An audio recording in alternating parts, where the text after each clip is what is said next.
In Ukraine, the violence continues. It is at the level of terrorism. Every single day there is shelling, and the bombs are landing on schools, hospitals, apartment buildings, basically civilian targets.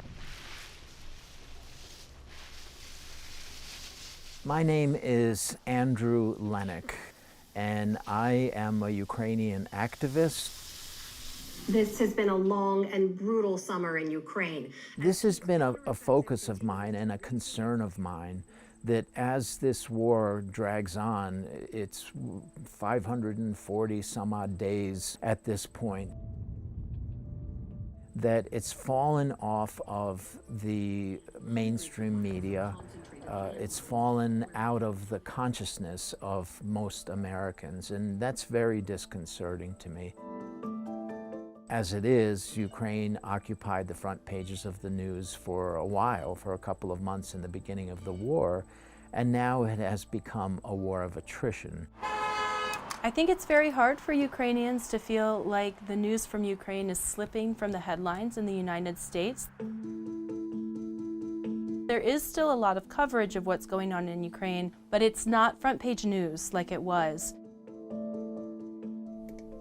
I'm Sarah Wilson-Soki. I'm an associate professor of political science at the University of Colorado Boulder. So my sense of talking to Ukrainians in Ukraine right now is that there are two feelings. One is enormous gratitude for the support from the United States and from Western European countries in supporting Ukraine. And the other is a real fear that Ukraine is losing the attention of the world when things are becoming all the more challenging and they're facing even more threats from Russia. It's also understandable that people, and these are sociological trends, there are things, trends like donor fatigue and compassion fatigue. And they're very real responses that people have if they're constantly asked for money or if they're constantly shown images of suffering. But the harsh reality is that we as human beings have a responsibility to each other. The long-term effects of Russia's war against Ukraine are hard to exaggerate, how consequential and serious this could be.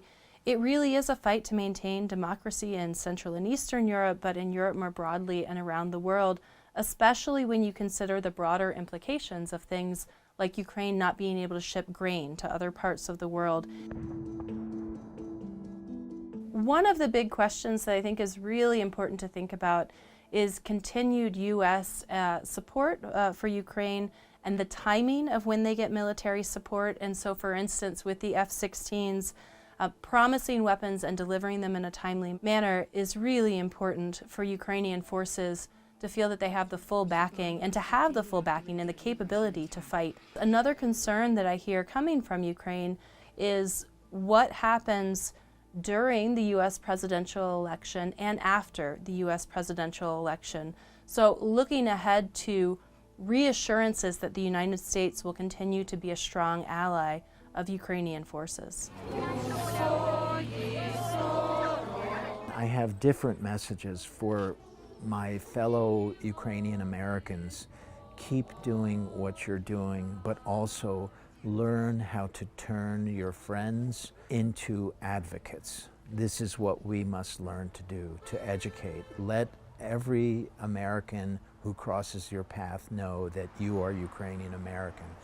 Let them know why they should support Ukraine.